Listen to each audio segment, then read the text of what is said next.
This is a picture that every American should see today for our nation's 250th birthday. It was just taken by Reuters on the DC Metro, and it's all of these different white nationalists who are part of the group called Patriot Front surrounding this woman, a woman of color, on the DC Metro. All of these cowards that you see in this photo are marching in DC right now as I'm filming this, carrying Confederate flags. They're covering up their faces because they don't want to own their racist beliefs. They just want to say them behind a mask. And the fact that this woman is sitting on the Metro, surrounded by these freaks, and she's not moving, she's not getting up, giving them her seat, is a beautiful small act of resistance. And by the way, she has more courage in her thumb than any of these losers do in their entire bodies. This picture just stopped me in my tracks. It's America's Independence Day today, 250 years since its founding. One woman sits alone on a Washington, D.C. metro train, a picture taken by Reuters. She's surrounded by masked white nationalists heading to a march. She's not shouting, she's not reacting, she's just simply there. What a haunting image, and one that should make every decent human being feel uncomfortable. This picture needs to be remembered, not because of fear, but because this should never be allowed to become normal. Every American needs to see this image today. This is the Washington, D.C. Metro. You see white nationalist Patriot Front members marching on our nation's capital on America's 250th anniversary as one person looks on. She's not masked. She's not hiding her face. She is sitting, a commuter, in a sea full of white nationalists. A sea full of people chanting to, quote, reclaim the United States of America. A sea full of people who are masked, who refuse to show their faces out of cowardice. A sea full of people who want people like her to not have rights in the United States of America. This image was taken by Reuters today. It was on the DC Metro, and it's an image that I think every American needs to see as we recognize America's 250th anniversary. We have cowards riding the Metro, and we have a brave commuter sitting not masked in the face of it all. Spread the word and follow along for all the news you need to know about. This is the photo of the year. This picture was taken today, July 4th, 2026, America's 250th anniversary. This is a photo of a black woman sitting on the DC Metro surrounded by white supremacist members of the Patriot Front. You never heard of the Patriot Front? They are a white nationalist organization that was created after the Unite the Right rally in Charlottesville, Virginia in August of 2017. And this is what they're about in their own words. Pause to read. Been deemed a white supremacist hate group by both the Southern Poverty Law Center and the Anti-Defamation League. And if you're more of a visual learner, here is a video of them marching today in Washington, D.C., carrying Confederate flags. This picture is not only representative of what America really is, but it's representative of the black experience in America.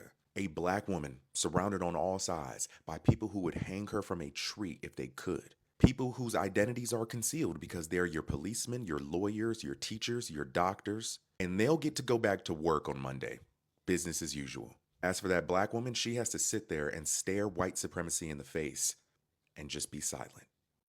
So this is the perfect American photo. On our 250th birthday celebration, this is literally the most American photo you can get.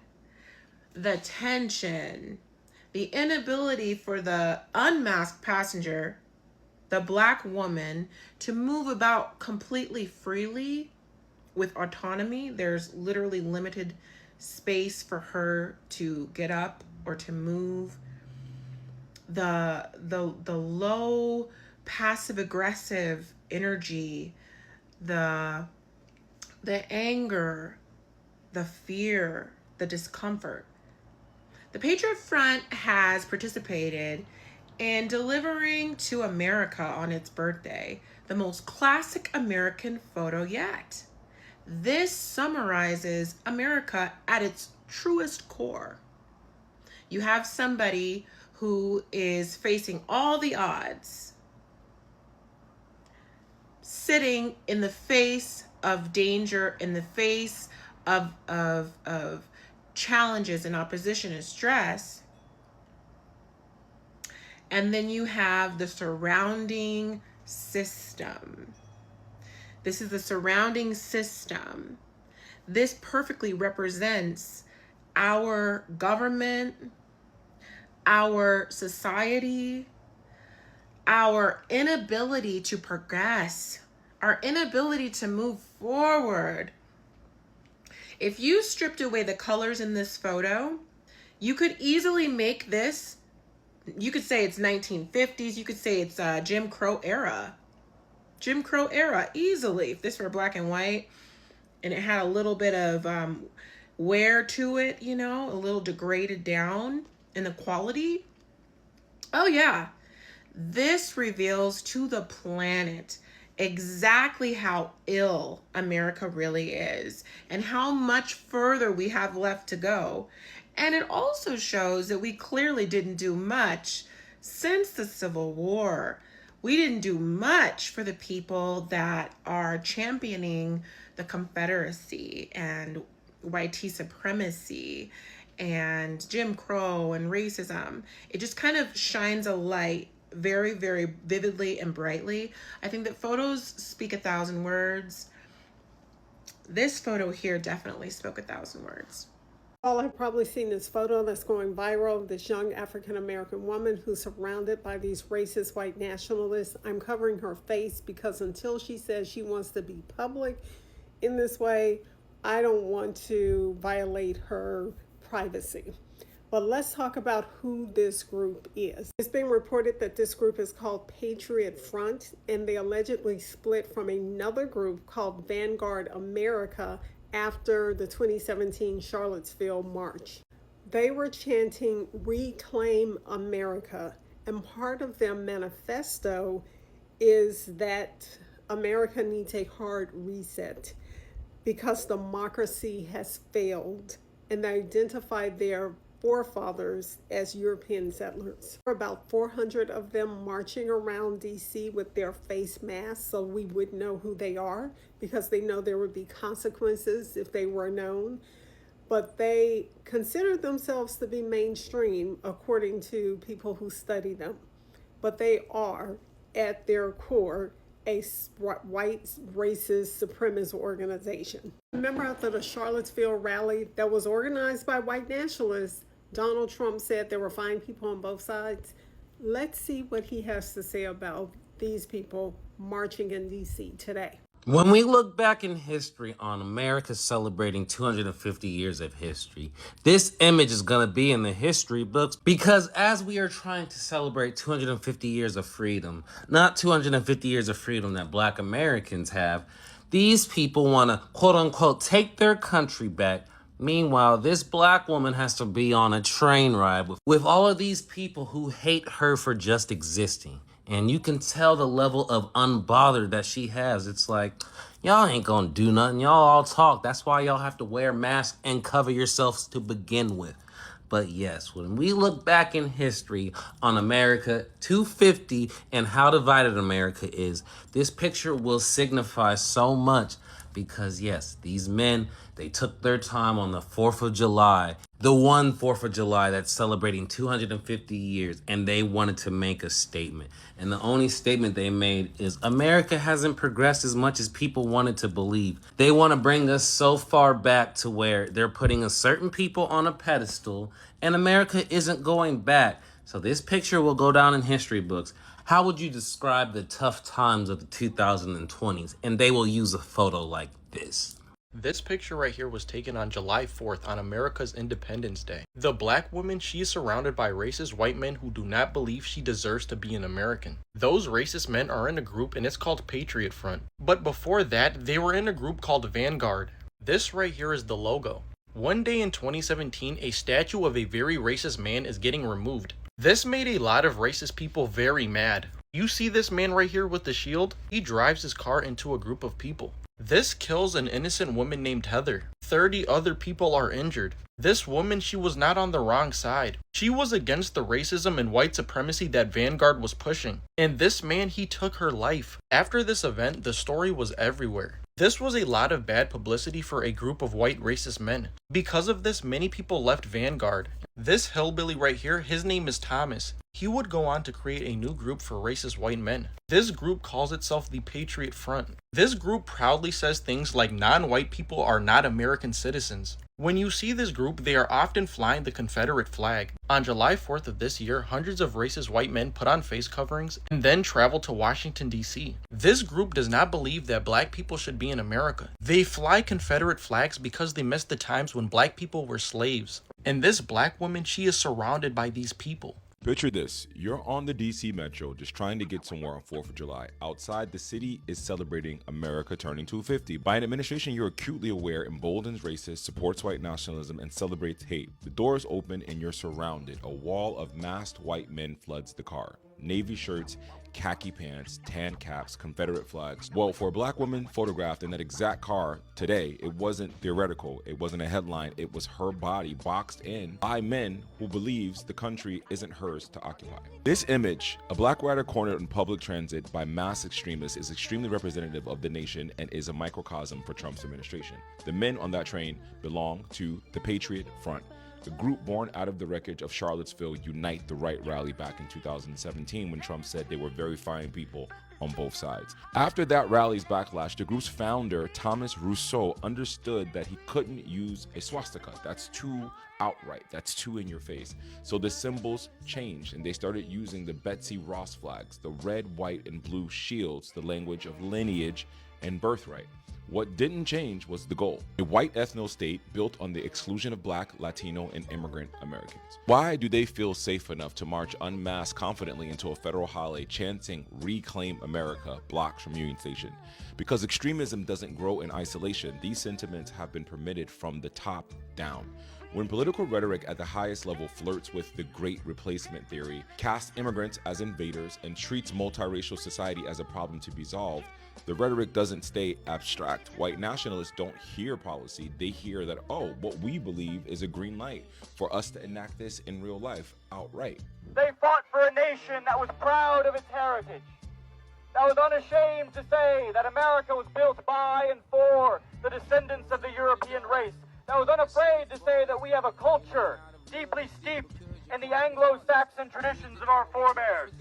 That validation is exactly why Patriot Front has grown reportedly past 540 members nationwide while perfecting a specific tactic, the flash march. Sudden, choreographed, built for the camera, not for community. They don't march to persuade anyone standing in front of them. They march to manufacture footage, dominance theater for the algorithm. So when someone asks why America keeps circling back to race, the answer isn't in the textbooks. It was riding the metro through the nation's capital this weekend. For millions of Americans, race isn't a debate club topic. It's a body pressed against train doors, a face held still while men in masks film their own myth. The masks are old, the choreography is new, but the project is the same one it has always been, deciding out loud and on camera who gets to count as an American. On the same day America turned 250 years old, a photo came out of Washington, D.C. that says more about America than any fireworks show ever could. A black woman sitting alone in the D.C. Metro, surrounded on every side by masked members of Patriot Front, a group that the Southern Poverty Law Center and the Anti-Defamation League both classify as a white nationalist group. She's not reacting, she's not moving. She's just sitting there while men in balaclavas and tan club fill the train car around her. That single frame has already been called the photo of the year by people online. And today we're going breaking down exactly why this moment matters, who Patriot Front actually is, and what it means that this happened on the day the country was supposed to be celebrating unity. Now, guys, let's start with the image itself because it deserves to be sat with for a second. A black woman alone on a DC metro train, boxed in by dozens of masked men from a group founded on the idea of white ethnostates. She doesn't flinch, she doesn't look away, she just exists in that space like it's hers because it is. That quiet refusal to shrink is exactly why this photo shot by Reuters photographer Cheney Orr went viral within hours. Attorney Aaron Parnas posted it noting it was America's 250th anniversary, and Senator Donnie O'Sullivan simply wrote, "What a picture," because sometimes the image really doesn't say everything the headlines can't. Now, here's who these men actually are. Patriot Front didn't just appear out of nowhere. They splintered off from a fascist group called Vanguard America right after the deadly Unite the Right rally in Charlottesville back in 2017. The one where a neo-Nazi drove his car into a crowd of counter-protesters and killed a woman named Heather Heyer. That's the DNA of this organization, the CSPLC. The ADL and George Washington University's on extremism researchers all classify Patriot Front as a white nationalist aid group. Internal documents obtained by USA today this year shows they've grown to over 540 members across almost every state, more than half of them recruited in just the last 2 years. The founder reportedly set a record of enlisting 600 members specifically to coincide with July 4th, and on Saturday, a few hundreds of them marched through the nation's capital in matching navy shirts, khaki pants, and white face coverings, carrying American flags into Confederate flags, some of them flown upside down. Let that sink in. On the day meant to honor the country's founding, this is the image they choose to project. While hundreds of thousands of ordinary Americans were on the National Mall for fireworks and concerts. And in the middle of it all, on a train, these men happened to feel up. Said a woman who had every reason to feel unsafe, and said, just sat there and moved, doing absolutely nothing except being present. That's not nothing. That's the entire story in the frame, because the loudest thing in that photo isn't the mask or the flags. It's a stillness to the spectacle. Groups like these thrive on being seen, on making people flinch, on turning public space into stages of intimidation. And what they got instead, whether they realize it or not, was a photo where the only person who looks like she belongs there is the only they were surrounding. She wasn't asking to be seen. She wasn't performing courage. She was just going about her day on public transit in her own city, which is exactly what makes the image land the way it does. Metropolitan Police confirmed they were monitoring the demonstration as protected First Amendment activity, which is its own conversation about what this country chooses to tolerate in the name of free speech. But regardless of the legal framing, the cultural moment is already set. This photo is going to outlive the march itself because it captures something Patriot Front never intended to broadcast, that the attempt to intimidation landing on someone who simply wasn't moved by it. Now, good people, before I sign out, I've always been telling my people in the diaspora that they should not flinch, they should not shrink, because on the Independence Day, people are celebrating the country's birthday, and then out of nowhere, someone is behaving like, oh, you know what? Let's do this. This is a black woman is seated. Let us surround her. Let us make her feel afraid. Let us make her feel intimidated. But our sister, oh my, I love that pic. I love that pic. Honestly, I won't lie. I really love that pic. Congratulations, that sister. I hope these patriot movement, they learned their lesson. Either the hard way, I don't know, the soft way, I don't care, but they learned it. Now, guys, let us catch up in the next one. I don't want to talk much, but you guys know what to do. Like, leave a comment, share, let's catch up in the next one.